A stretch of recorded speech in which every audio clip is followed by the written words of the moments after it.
नमस्कार, मैं हूं आशीष चित्रांशी और आप देख रहे हैं द न्यूज लॉन्चर। मिड मुद्दा भी दशोक वान खेड़े और रात में यानी जब शाम ढल गई उस वक्त सड़कों पर हजारों की संख्या में लोग उतर आए। एक जनसैलाब सा नजर आ रहा था, इंसानों का समंदर। ये उतरे थे किसी कैंडल मार्च के लिए नहीं, न तो किसी का जयकारा करने उतरे थे। ये उतरे थे ज्ञानेश कुमार और मोदी के कानों तक अपनी आवाज पहुंचाने की। ज्ञानेश और मोदी के खिलाफ सड़कों पर जनसैलाब था, वो भी शाम ढलने के बाद। ये कह दें कि रात दस्तक दे चुकी थी, उस वक्त सड़कों पर जनसैलाब था।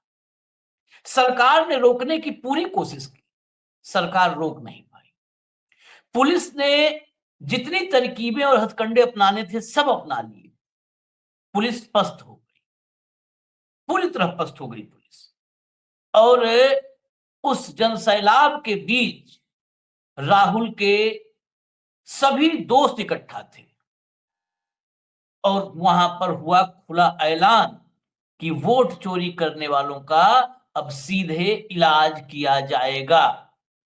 यह ऐलान असंवैधानिक नजर आता है।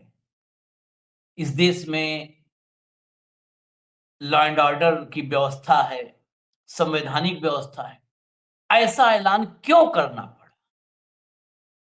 हम इस ऐलान से असहमति भले जता दें, लेकिन ऐसी बातों के पीछे की वजह पर चर्चा करना भी जरूरी है। शिकायत दर शिकायत, सबूत दर सबूत, लेकिन एक संवैधानिक निकाय जिसकी जवाबदेही देश के प्रति है, वो तानाशाह बनकर के बैठता है, शिकायतों को, सबूतों को बिल्कुल दरकिनार कर देता है, नजरअंदाज कर देता है। उस पर कोई जवाब नहीं देना, उसको जो है उसकी जवाबदेही नहीं लगती है कि कोई जवाब उसको देना है। खैर, मैं आपको दिखाता हूँ एक-एक करके, और बहुत सारे वहां से जो पॉलिटिकल बाइट्स हैं वो भी हम सुनवाएंगे कि आखिर इस गैदरिंग से नतीजा क्या निकला। लेकिन पहले भाव को लाइए, क्योंकि वहीं से लौटे हैं भाव। स्वागत। महाराष्ट्र से ही भाव की वापसी भी हुई है।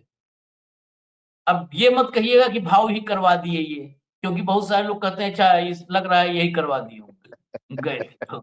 हाँ, तो मैं आपको जरा खबरें दिखाता हूँ। लाइए भैया, एक एक खबर लाइए। चुनाव आयोग के खिलाफ दिग्गजों ने खोला मोर्चा। शरद पवार, उद्धव और राज ठाकरे आए साथ। एक मंच पर शरद, उद्धव, राज सभी एक मंच पर थे। शरद पवार 84-85 साल उम्र हो गई है, वो भी खड़े थे। और टाइमिंग 1 बजे दोपहर की थी। और ये जो जुटान हुआ है, महाजुटान इसको मैं कहूंगा, ये महाजुटान रात में हुई। अंधेरा ढल गया तब, क्योंकि पुलिस रोकते रोकते रोकते पस्त हो चुकी थी। आगे देखिए। वोट चोरी को लेकर मुंबई में महाविकास अघाड़ी का प्रोटेस्ट मार्च, ये सत्य मार्च था। एक मंच पर उद्धव, शरद पवार, राज ठाकरे बोले फर्जी वोटर दिखते ही करो इलाज। फर्जी वोटर दिखते ही करो इलाज। नेक्स्ट, आगे चलिए। चुनाव आयोग पर बरसे राज ठाकरे। सत्याचा मोर्चा में एमएनएस ने पूछा, इतनी जल्दी क्यों? इतनी जल्दी आखिर किस बात की है? क्यों इतनी जल्दी है? चलिए, इसके बाद मैं आपको वो विजुअल्स दिखा देता हूं जिसको मैंने जन सैलाब कहा, क्योंकि अगर वो विजुअल नहीं दिखाया जाएगा तो बहुत सारे ऐसे हैं लोग, वो कहेंगे हाँ कुछ था ही नहीं और फर्जी क्या बात। ये देखिए आप, इसको कहते हैं जन सैलाब। वो जो है सरकारी बसों में ठूस करके, स्कूलों में छुट्टी करवा करके लाया जाता है, जो वो जन सैलाब नहीं होता है। ये देखिए आप, मतलब जहां तक बहुत स्लो मोशन में कैमरा मूव कर रहा है, ये देखिए, जहां तक निगाह जा रही है। मतलब ये रेयर होता है। हम लोग पॉलिटिकल रैली, रोड शो सब कवर करते रहे, प्रोटेस्ट देखते रहे, लेकिन ऐसा कम ही दिखता है। कम कि ये देखिए पीछे जहां तक आपको निगाह जा रही है, केवल आदमी है, केवल पब्लिक भरी हुई है। ये हम विजुअल आपको दिखाते रहेंगे पूरी चर्चा में। लेकिन अब इसके बाद आते हैं, अलग अलग पक्षों के मतलब नेताओं ने, अलग अलग पक्ष यानी पार्टियों के नेताओं ने क्या बोला वो महत्वपूर्ण है चर्चा में। जरा एक एक करके सुनाइए, एक एक करके सुनाइए। अच्छा था ये। हाँ, हम स्टेज पे बैठे थे। आखिरी का मतलब पर्सन भी दिख रहा नहीं था। लेकिन मैं कहूँगा कि ये इतनी बड़ी ताकत से बनाया हुआ मोर्चा विपक्ष का, अगर इलेक्शन कमीशन ने कुछ किया नहीं तो इलेक्शन कमीशन चोर है ऐसा डिक्लेयर हो जाएगा। सर, महाराष्ट्र सरकार के मंत्री बावनकुळे ने आप पर सभी महाविकास आघाड़ी के सांसद नहीं, वो बावन करोड़ का 53 करोड़। सर, मनसे की आधिकारिक रूप से एंट्री हो गई है महाविकास आघाड़ी में, ऐसा माना जाए? हाँ, हो गए। कंफर्म हो चुकी है? कंफर्म है। Thank you. ये चंद्रकांत खैरे थे, इन्होंने बताया 52 कुले का 53 कुले हो जाएगा। ये इसके बाद में हाँ, ये मराठवाड़ा में शिवसेना का फेस है। ये हाँ, संभाजीनगर से सांसद रह चुके हैं काफी बार, हाँ, और ये वो है कि जो क्राइसिस में भी उद्धव ठाकरे के साथ रहे। ये सब बाला हाँ, साहब ठाकरे के समय के लोग हैं आशीष भाई, हाँ, तब के लोग हैं। और हाँ, एक विजुअल्स पे मुझे रहा नहीं गया, मुझे लगा कि पूरा करने के पहले एक छोटा सा मैं कमेंट दूं। हाँ, मुझे बाला साहब ठाकरे के दिन याद आ गए। हाँ, बाला साहब ठाकरे की दशहरे की जो रैली होती थी, हाँ, बस वही का एक प्रारूप मुझे देखने को मिला आज। हाँ, ये संभवतः बाला साहब ठाकरे के जाने के बाद पहली बार बाला साहब के नहीं होते हुए ये जनसैलाब मैं मुंबई में देख रहा हूं। हाँ, हाँ, ये नरेंद्र मोदी की ताकत नहीं है ऐसा जनसैलाब खड़ा करने की। ये ताकत किसी देवेंद्र फडणवीस की नहीं है। हम्म, ये ताकत सिर्फ ठाकरे इस सरनेम की है। हम्म, जब दो ठाकरे इकट्ठा हो गए तो कुछ यहाँ, और मैं जानता हूं कि यहां से ठाणे से लोगों को आने नहीं दिया होगा। हम्म, कई खबरें तब ऐसी है है, कि लोगों को रोक दिया गया। हाँ, प्रशासन इनके पास है भाई। नहीं तो उसके खैरे बाद ने ये एक है। बात हाँ, हम्म, हाँ बिल्कुल। खैरे ने एक बात बोली खैरे ने ना, जहां तक निगाह जा रही थी, मैं जो समझ पाया वो जो है कि जहां तक आदमी ही आदमी थे, अंत नहीं नजर आ रहा था। आगे सुनिए, रिएक्शंस एक बार सुना देते हैं, फिर आते हैं। जरा भैया नेक्स्ट बाइट प्ले करिए। एक जागृति लाने की कोशिश है, क्योंकि हमने बार बार चुनाव आयोग के सामने अपनी बात रखी है, किंतु आप देख सकते हैं कि चुनाव आयोग तो मानो बीजेपी के ऑफिस का जैसे ऑफिस बॉय बन गया है।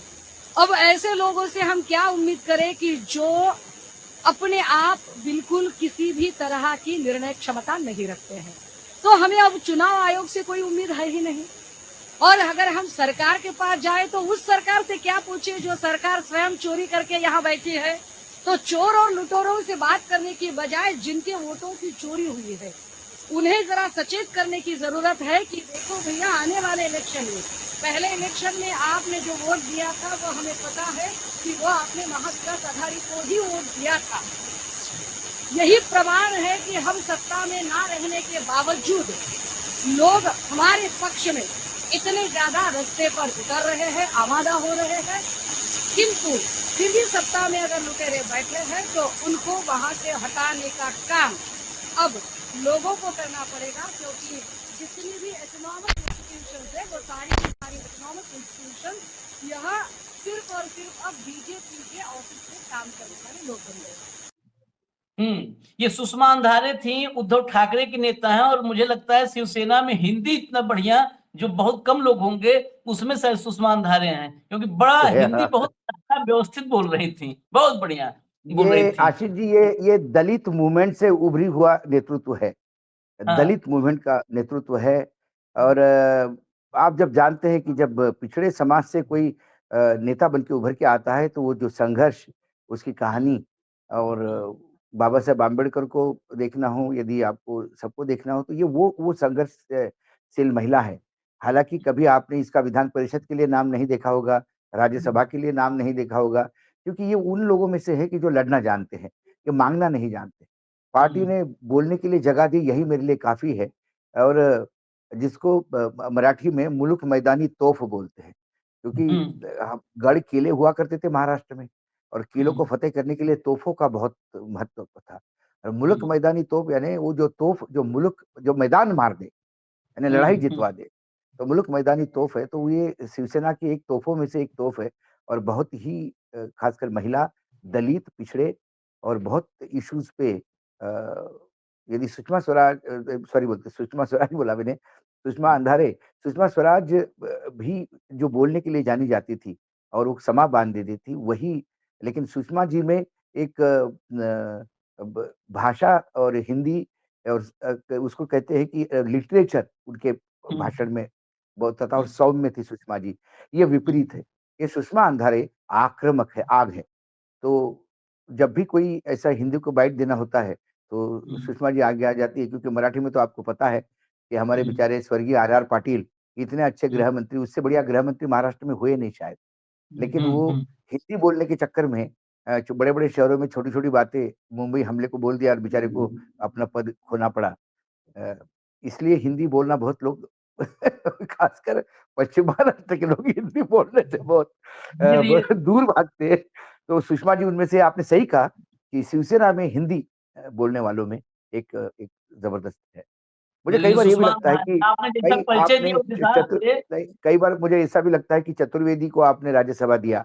क्या कर लिया हाँ चतुर्वेदी ने? यही हाँ सुषमा हाँ। जी राज्यसभा में आती, यकीनन मैं बोल देता हूँ आशीष जी, ये सरकार को मतलब सरकार के माथे पे पसीना रुलाती। सही लेकिन बात है। चलो सुषमा राजनीति जितना आपने परिचय दिया उस हिसाब से सुषमा अंधारे बेसिकली सुषमा अंगारे हैं।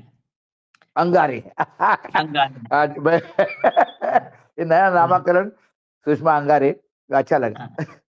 ये सचिन सावंत जरा सुनवाइए हाँ। कांग्रेस। सभी विपक्ष एक साथ खड़ा हुआ है। लोकतंत्र खतरे में, भारतीय जनता पार्टी और चुनाव आयोग की साठगांठ है। हम लगातार कहते आ रहे हैं कि जो विधानसभा चुनाव में मतदार यादी या मतदार सूची वोटर लिस्ट जो जारी की थी, उसमें बहुत बड़े पैमाने पर ये घोटाला था और वही सूची को आगे बढ़ाकर ये लोग अभी 1 जुलाई की कर रहे हैं और अभी वही सूची पर ये स्थानिक निकाय संस्था के चुनाव होने जा रहे हैं। तो इसका हम विरोध करते हैं और हमारी मांग है कि जब तक ये मतदार यादी पूरी तरह से निर्दोष नहीं हो जाती, ये जो वोटर लिस्ट है, तब तक चुनाव न किया जाए। पर इस मांग को पूरी तरह से नजरअंदाज करने का काम ये चुनाव आयोग कर रहा है और भारतीय जनता पार्टी की साठगांठ से या उनके आदेश से ही कर रहा है। और जब तक ये नहीं करेंगे, चुनाव या की प्रक्रिया हम यहाँ तक शुरू होने नहीं देंगे। महाराष्ट्र सरकार के मंत्री चंद्रशेखर बावनकुळे ने कहा कि महाविकास आघाड़ी के सांसद भी यही ईवीएम से जीत कर आए। देखिए, ईवीएम के जीत के आने का विषय नहीं। जब लोकसभा चुनाव से विधानसभा चुनाव तक 5 महीने में 41 लाख वोटर्स बढ़ गए हैं महाराष्ट्र में और जब 15 अक्टूबर को चुनाव घोषित हो गया था विधानसभा का, उसके बाद 4 दिन की मोहलत दी थी। पूरे साल भर में चुनाव की जो मतदार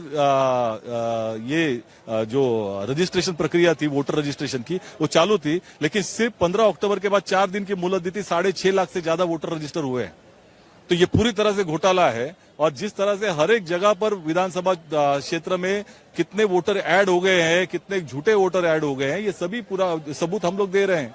और ये तो उनको भी मान्य है, इन्हीं के मित्र दल के लोग भी कह रहे हैं। बुल्डाना में वो संजय गायकवाड़ जी भी वही कह रहे हैं। गिरीश महाजन बोले कि थोड़े बहुत घोटाले होंगे, तो क्या हुआ? तो यानी उनको मालूम है घोटाले हैं। तो भारतीय जनता पार्टी और अन्य दलों के जो मित्र दल है वो सभी बोल रहे हैं, फिर आपको आपत्ति क्यों है? तो निश्चित तौर पर आज जो मुकम मोर्चा निकला है भारतीय जनता पार्टी का, उसमें क्या चुनाव आयोग भी शामिल होने वाला है, ये भी सवाल हम लोग पूछना चाहते हैं, क्योंकि साठगांठ तो दोनों की उधर ही है। सर, क्या आधिकारिक रूप से हम माने जाए कि मनसे की महाविकास आघाड़ी में एंट्री? देखिए, ये अलग मुद्दे हैं। ये लोकतंत्र बचाने का मुद्दा है। यहाँ इस देश का लोकतंत्र खतरे में है। वोट चोरी हो रही है और वोट चोरी लोगों के सामने लाने का काम कांग्रेस के नेता राहुल गांधी जी ने किया है, सबूतों के साथ किया है। महाराष्ट्र का उदाहरण भी दिया था उन्होंने। और महाराष्ट्र में आज सभी लोग, पूरे देश भर में विपक्ष की आंखें खोलने का काम या जनता की आंखें खोलने का काम राहुल गांधी जी ने किया और उसके बाद में आज विपक्ष पूरा खड़ा हुआ है एक साथ में। तो ये खड़े होने का कारण भी वही है। तो निश्चित तौर पर यह लड़ाई अलग है। ये लड़ाई लोकतंत्र को बचाने की है। सत्ता राजनीति के आगे कैसी होगी, ये इसके बाद होता है। तो निश्चित तौर पर वो अलग मुद्दा है, ये अलग मुद्दा है। इस मुद्दे पर सभी विपक्ष खड़ा है लोकतंत्र बचाने के लिए। ये चंद्रशेखर बावनकुळे का सवाल सबसे पूछा जा रहा है। वो बावनकुळे बड़ा चर्चा में है, लेकिन राज ठाकरे आखिर में सुनवा करके तभी हम शुरू करें चर्चा। राज ठाकरे को मराठी में बोले हैं, लेकिन राज ठाकरे की चर्चा सबसे ज्यादा इस मार्च में है। शायद भीड़ भी उनके साथ आने की वजह से इतनी इकट्ठा हो गई। प्ले कर दीजिए। महाराष्ट्रामध्ये जर समजा सन्नाटा असेल, महाराष्ट्रामध्ये काहीच नसेल, सगळे जर मतदार हे गोंधळलेल्या अवस्थेमध्ये असतील आणि सगळ्यांना जर आश्चर्य पडलं असेल, अहो निवडून आलेल्यांना चिमटे काढून बघत होते निवडून आलेले लोक की मी कसा आलो निवडून. पण निवडून आलेल्याची सोय अगोदरच झाली होती, त्याच्यामुळे त्याला माहिती नव्हतं की मी निवडून येणार. हे सगळे कारस्थानं, या सगळ्या गोष्टी ह्या सगळ्या निवडणूक आयोगाच्या मार्फत सगळ्या सुरू आहेत. कशा निवडणुका लढवायच्या मला जरा सांगा. भाई जो मतदार उन्हातारामध्ये रांगेमध्ये उभा राहतो त्याच्या मतांचा अपमान नाही का? म्हणजे मतदारांनी मतदान नोंदवायचं कुठेही करायचं, पण मॅच अगोदरच फिक्स आहे, त्याच्या मताला काय किंमत आहे? आणि म्हणून मला आपल्याला सांगायचं आहे की आता जी काही कायदेशीर कारवाई प्रोसेस जी सुरू आहे, मला असं वाटतं उद्धव ठाकरे आपल्याशी या संदर्भामध्ये बोलतीलच, सांगतीलच आपल्याला. ते सगळ्या गोष्टी सुरू असतील. पण एक गोष्ट आपल्याला सांगतो, जेव्हा कधी निवडणुका होतील, जाता आता फक्त आपल्याला एकच सांगेन, जेव्हा कधी निवडणुका होतील, एक तर पहिल्यांदा तुम्ही घराघरामध्ये जा, सर्वजण याद्यांवरती सगळ्यात जोरात काम करावं. चेहरे कळले पाहिजेत, एकेका यादीवरचे सगळ्यांना चेहरे कळले पाहिजेत. ती माणसं तिकडे मतदार नोंदणीचे म्हणजे आपलं मतदाराच्या ठिकाणी बसले पाहिजेत. आणि त्यानंतर जर समजा तिकडे हे दुबार तिबार वाले जर आले, तिथेच फोडून काढायचे.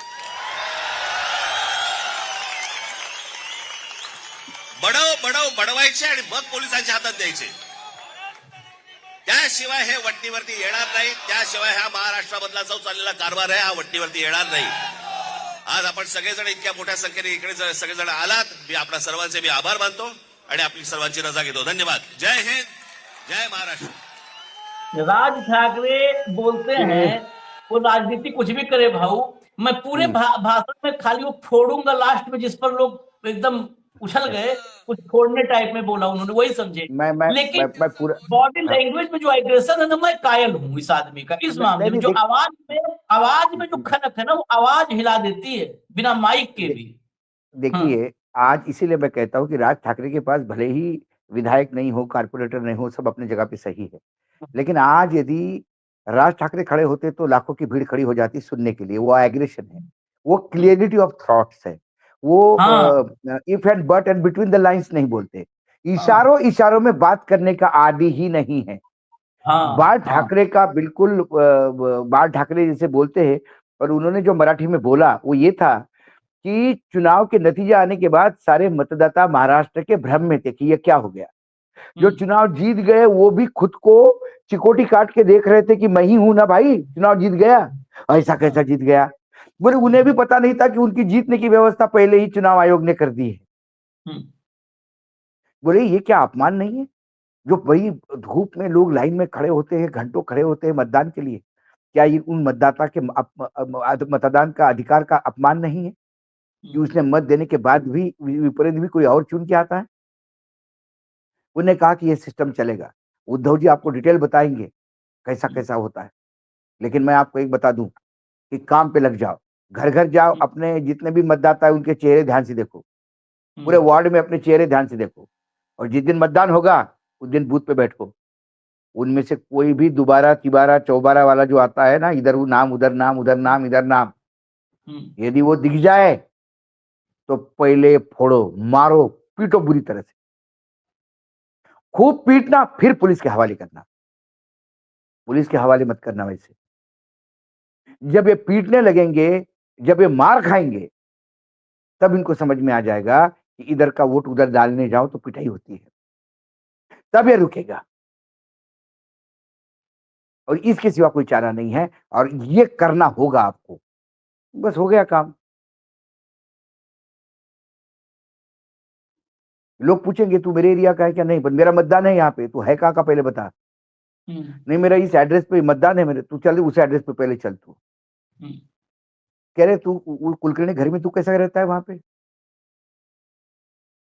कुलकर्णी तेरे घर रहता है? नहीं रहता है। दे लाठू से पहले पीटो, फिर पुलिस को बोलो कि ये फर्जी मतदाता है। नहीं साहब मेरा वोटिंग है, ये देखो जिसके एड्रेस पे वो बोल रहा है मेरे एड्रेस पे नहीं रहता, ये कैसा आ गया इधर? इसके पहले तो किराए पे था, 6 साल पहले किराए पे था, 10 साल पहले किराए पे था। इस मोहल्ले में कोई तेरा बाप पैदा हो गया कभी किधर? फिर इधर कैसे तेरा एड्रेस? यही एक तरीका है आशीष, जो मुझे लगता है। तब जाके ये हरियाणा के बिहार में, बिहार के यूपी में, यूपी के महाराष्ट्र में, महाराष्ट्र के बंगाल में ये जो चल रहा है ज्ञान,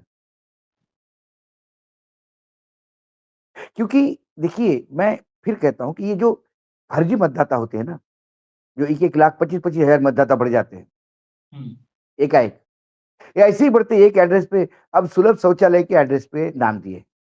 हम्म, तो वो राज ठाकरे ने पहले भी कहा कि बोले वो क्या क्या वहां पे पॉटी करने गया था, तब वो फॉर्म भरने पहुंचा क्या, बोले अंदर उसके बाथरूम में, संडास में, दे भाई तू तेरी पॉटी भी कर और बिल्कुल फॉर्म वही भी भर। बैठा है वही बैठा था क्या, बोले तू भी लो। तो कलेक्टर ने सफाई दी, नहीं बोले एक्चुअली उसके उस प्रीमाइसेस में पीछे 3 टावर है, हम्म, उनमें रहने वाले लोगों के कुछ नाम उस पे अरे मेरा सवाल है आशीष कि उस टावर में रहने वाले लोगों का कोई प्लॉट नंबर होगा, कोई बिल्डिंग हम्म, नंबर होगा, कोई फ्लैट नंबर होगा, इनके पासपोर्ट में, आधार कार्ड में सब जगह सुलभ शौचालय ही लिखा है क्या?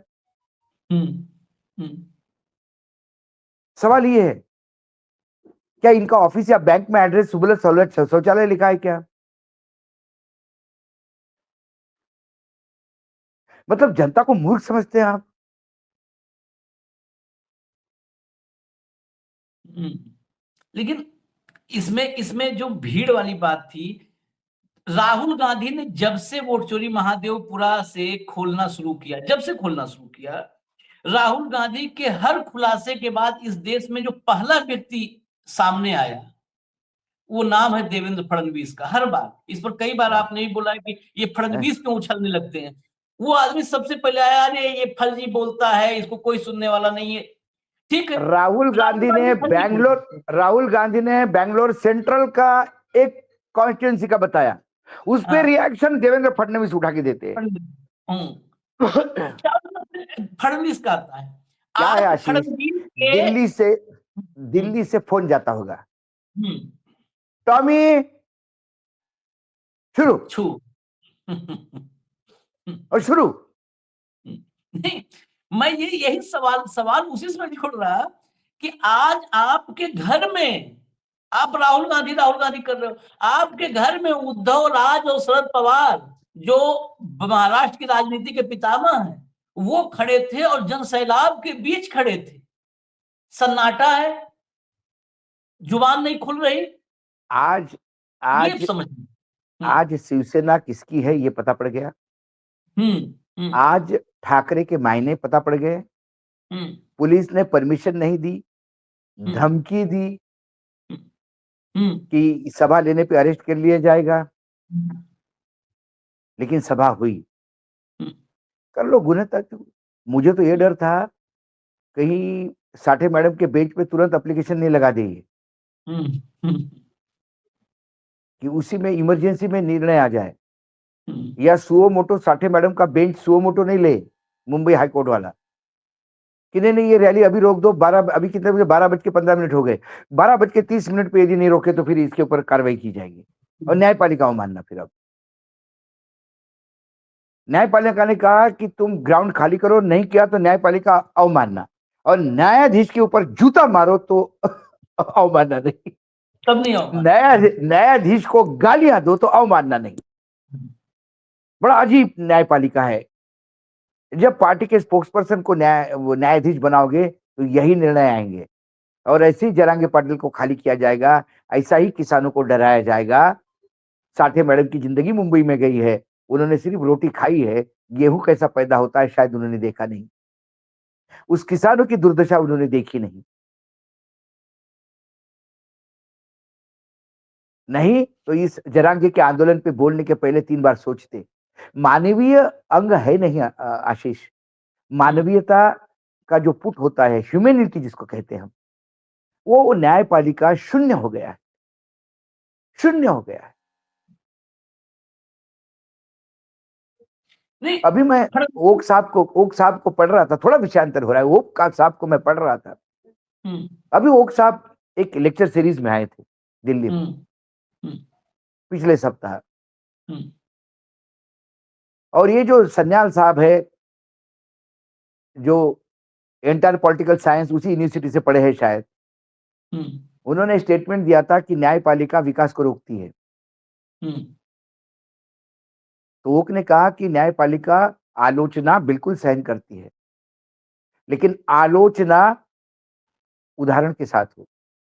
ये जो हम्म, कहता है विकास रोका, वो बता देता कि न्यायपालिका के इस आदेश से देश का विकास रुका है, तो वो शायद देश के सभी न्याय विधियों के लिए चर्चा का विषय होता, उस पर गहन चर्चा होती, सोच विचार होता कि क्या ये निर्णय गलत तो नहीं है, देश का विकास हो गया। लेकिन उठ के मुंह में जबान नहीं है तो मुंह खोल देना कि न्यायपालिका देश का विकास खोल जाता है, तब उन्होंने कहा ना, ये नहीं चलेगा, विकास करिए, लेकिन न्यायपालिका के लिए सबसे पहला व्यक्ति है अंतिम इंसान।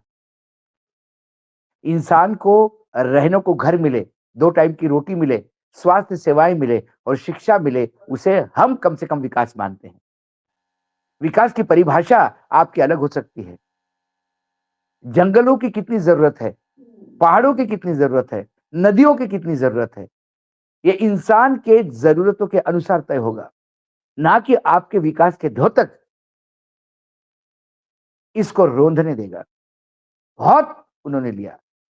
सन्याल साहब को थोड़ी मन की या जन की होती तो इस्तीफा दे देते, हम्म, लेकिन निर्लज्जता का अमृतकाल चल रहा है। एक तो उस कुपढ़ को यह भी नहीं समझा होगा कि ओक साहब बोले क्या। ओक साहब ने आइंस्टीन को कोट किया। अब सन्याल साहब को पहले 25 लोगों को पूछा होगा ये आइंस्टीन कौन सा आइंस्टीन है, तो लोग बोलेंगे साहब ये आइंस्टीन है, ये विश्व के बहुत बड़े साइंटिस्ट है, मोदी जिनकी के बाद वजह नंबर से 2 लाइन थे, सीधा सा एक लाइन है, मोदी के बाद नंबर सॉरी, मोदी के बाद नंबर 2 साइंटिस्ट है, मोदी पहले है। उसके बाद उन्होंने E is equal to MC square और बहुत सारी बात बताई होगी। और आइंस्टीन की दूसरी ये पहचान कि आइंस्टीन वो जो है, जो महात्मा गांधी के सामने भी नतमस्तक होते थे, वो आइंस्टीन है। वो आइंस्टीन है जो चार्ली चैपलिन के सामने नतमस्तक होता था, जिसने एटॉमिक एनर्जी का इजाद किया, उसके पास भी मानवीय मूल्य थे। लेकिन सत्ता के लालच में और अपनी विचारधारा समाज पे थोपने के लिए यदि न्यायपालिका में भी बैकडोर से जहर या धतूरे के बीज बोए जाते होंगे, तो वो डर मुझे था। फिर वापस आता हूँ उसी पे, रैली पे मैंने कहा भी था कि मुझे डर है कि कहीं चलती रैली में निर्णय नहीं आ जाए हाईकोर्ट का, क्योंकि आजकल फडणवीस साहब ने एक नया सिस्टम चालू कर दिया। पहले वो रिक्वेस्ट करते हैं, फिर वो पुलिस की परमिशन नकारते हैं और तीसरी बार न्यायालय से आदेश दिलवा देते हैं, जयराम जी की। और हर आदमी न्यायालय की तो इज्जत करता ही है। बाबा साहेब आम्बेडकर ने सबको बताया कि संविधान की इज्जत करो, और वो सोचता है कि न्यायालय ने जो निर्णय दिया वो संविधान सहित होगा। उसे ये पता नहीं वो संविधान रहित होता है और मात्र किस एक पार्टी विशेष के हितों के सहित होता है। लेकिन मेरा फिर मूल सवाल जो है भाऊ, फडणवीस राहुल गांधी पर इतने मतलब भाषा के भी स्तर को गिरा देते हैं।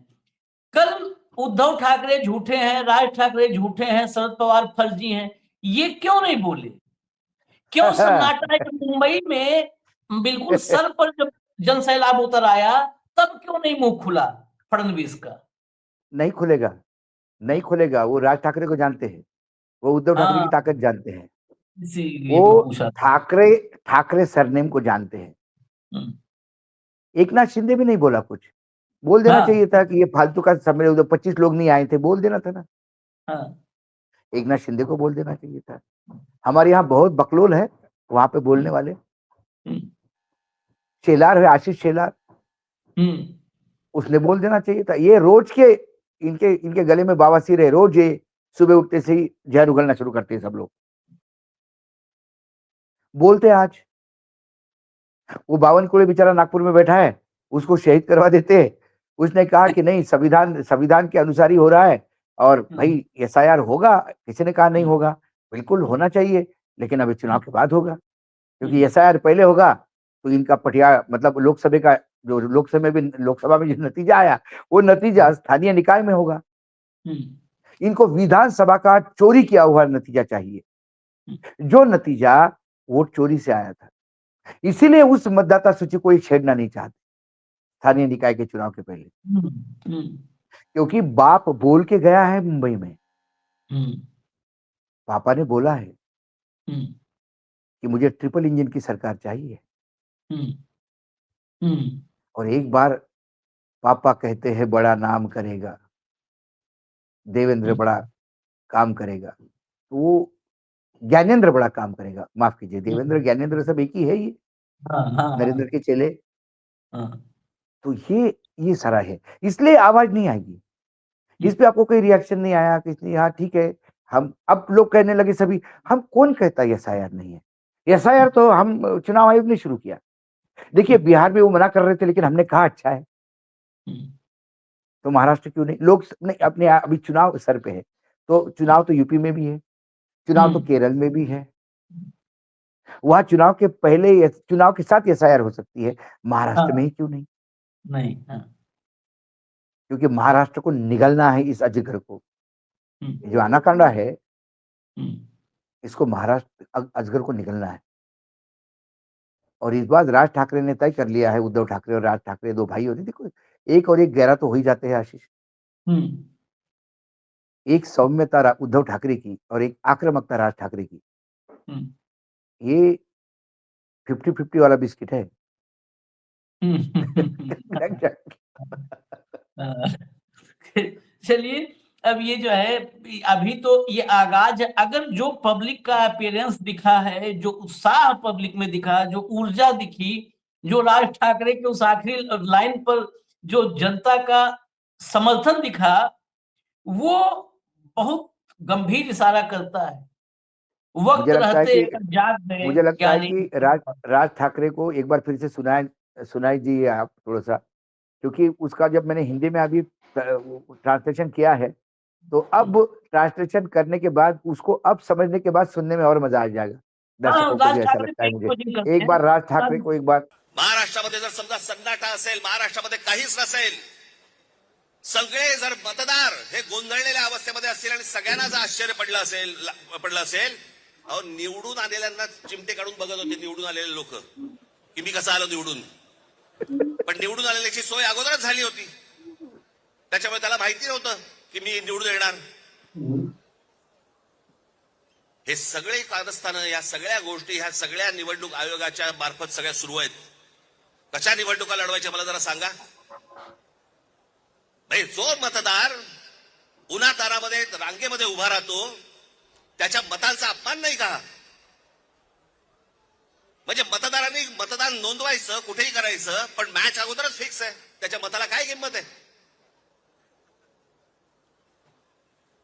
आणि म्हणून मला आपल्याला सांगायचं आहे की आता जी काही कायदेशीर कारवाई प्रोसेसची सुरू आहे, मला असं वाटतं उद्धव ठाकरे आपल्याशी या संदर्भामध्ये बोलतीलच, सांगतीलच आपल्याला. ते सगळ्या गोष्टी सुरू असतील. पण एक गोष्ट आपल्याला सांगतो, जेव्हा कधी निवडणुका होतील, जाता आता फक्त आपल्याला एकच सांगेन, जब भी कोई जेव्हा कधी निवडणुका होतील, जब भी कोई चुनाव होगा, पहिल्यांदा तुम्ही घराघरामध्ये जा, सर्वजण या हर घर में जाइए, जोरात काम करावं, चेहरे कळले पाहिजेत, सबके चेहरे सगळ्यांना चेहरे कळले जान लो. पाहिजेत. ती माणसं तिकडे मतदार नोंदणीचे म्हणजे आपलं मतदाराच्या ठिकाणी बसले पाहिजेत. आणि त्यानंतर जर समजा तिकडे हे दुबार तिबार वाले जर आले, तिथेच फोडून काढायचे. ये जो रिएक्शन बनवायचे आणि मग पोलिसांच्या हातात द्यायचे. त्याशिवाय हे वट्टीवरती येणार नाही. त्याशिवाय हा महाराष्ट्रामधला जो चाललेला कारभार आहे, हा वट्टीवरती येणार नाही. आज आपण सगळेजण इतक्या मोठ्या संख्येने इकडे सगळेजण आलात, मी आपल्या सर्वांचे मी आभार मानतो आणि आपली सर्वांची रजा घेतो. धन्यवाद. जय. चलिए, ये ज्ञानेश कुमार सुन ले थोड़ा ध्यान से, और चुनाव आयोग भी सुन ले, जो तमाम अफसर हैं, उनको आशीष लगता है कि एक व्यक्ति आता है महाराष्ट्र विधान। में आशीष जी, महाराष्ट्र में क्या होगा पूरे मैं तो नहीं जानता, हम्म, लेकिन मुंबई महानगर पालिका में हम्म, जिस दिन मतदान होगा, हम्म, उस दिन हर मतदान केंद्र पे लोग पीटे जाएंगे, इतना मैं आश्वस्त हूं। अब हम्म, मैं उसका नहीं रहा हूं, हम्म, मतदाताओं के अधिकारों की रक्षा करने का प्रयास हो रहा है। जब प्रशासन खुद डकैत बनता है, तो फिर रॉबिन हुड को ही जन्म लेना होता है, हम्म, और कोई ना कोई रॉबिन हुड आता है, वो व्यवस्था के खिलाफ लड़ता है, व्यवस्था उसको आतंकी कहती है, लेकिन वो समाज के लिए भगवान होता है। अंग्रेजों के खिलाफ भगत सिंह लड़े, भगत सिंह अंग्रेजों के लिए आतंक होगा, लेकिन उनके जाने के सालों बाद भी आज भी भगत सिंह इस देश में भगवान हैं और हाँ। इस देश के युवाओं का आज भी आइडल है। हम्म। ये इस जो लोकल बॉडीज इलेक्शन हो रहे हैं, स्थानीय निकाय के चुनाव हो रहे हैं, इस चुनाव में मुझे कम से कम मुंबई में हर जगह पे, मुंबई की भाषा में कहूं तो राड़ा होता हुआ ऐसा दिखाई दे रहा है। चलिए, खैर अब तो डोभाल ने ही बता दिया है कि जब सत्ता गड़बड़ तरीके से चलती है तो जो हाँ, है, तो वही बात राज ठाकरे, जो डोभाल बोला है वही राज ठाकरे ने बोला है, कोई अलग नहीं है। बस नहीं बात नहीं, यही है कि कई डोभाल मोदी के साथी हैं और ठाकरे खिलाफ नहीं हैं। नहीं क्या है आशीष जी, कई बार मैंने फिर कहा आपको, अति सर्वत्र वर्जित है। जब बहुत हाँ। अति हो जाती है तो उसको बचाने वाला भी नहीं आ सकता बाहर। हम्म। रावण शिव जी का सबसे बड़ा भक्त था, हम्म। उनसे बड़ा भक्त तो कोई था ही नहीं शिव जी का। हम्म। लेकिन जब रावण ने अति की तो शिव जी भी बचाने नहीं आए। हम्म। शिव जी ने तो अपने प्रारूप को भेजा इसको निपटाने के लिए, हनुमान जी को, रुद्रावतार थे वो। तो ऐसा ही अब अति हो गई है, अब वो बचाने गए बेचारे डोवाल साहब, हम्म। लेकिन उनको मालूम नहीं था वो कुल्हाड़ी पे पैर मार रहे हैं। हम्म। वो ये बताने का प्रयास कर रहे थे कि जैन जी कुछ नहीं होता। हम्म।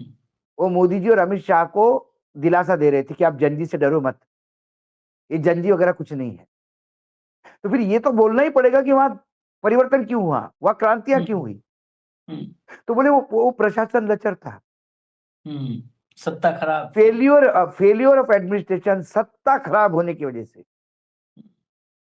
फिर सत्ता खराब कैसी होती है ये तो देश रोज जान रहा है। जो न्यूज लॉन्चर देख रहा है उसको तो लगता होगा बाप रे बाप, हम तो कोई चीज नहीं छोड़ते। हम्म। क्योंकि सत्ता अच्छा काम करेगी उसको कोई अप्रिशिएट करने की जरूरत मुझे नहीं लगती, कम से कम, और आशीष हाँ। जी को नहीं लगती, क्योंकि ये फ्री में काम नहीं कर रहे। अब जो रुपए इन पे खर्चा हो रहे हैं और मेरे और आपके पैसे खर्चा हो रहे हैं, हमारे खून पसीने की मेहनत के पैसे खर्चा हो रहे हैं, टैक्स के पैसे खर्चा हो रहे हैं। कोई मोदी जी, कोई डोवाल साहब अपने पितने के गहने बेच के सरकार नहीं चला रहे, हमको बेच के सरकार चला रहे। इसलिए हम्म। सरकार में हो तो अच्छा काम करना, ये तुम्हारी नियति है, जिम्मेदारी है। और कुकर्म करोगे तो बाकी की बात नहीं करते। लेकिन हम आशीष जी की तरफ से आपको गारंटी देते हैं, हम दोनों तो अंकुश लगाने का प्रयास करेंगे। भले ही हम छोटे हैं, हमारे अंकुश काम नहीं करते होंगे, लेकिन उतना प्रयास जारी रहे। अरे हम कील कांटे लेकर के जितना है उतने में ही प्रयास करेंगे। खैर, इजाजत दीजिए। आज आज रविवार है, लेकिन बिहार में ये रविवार घमासान वाला है।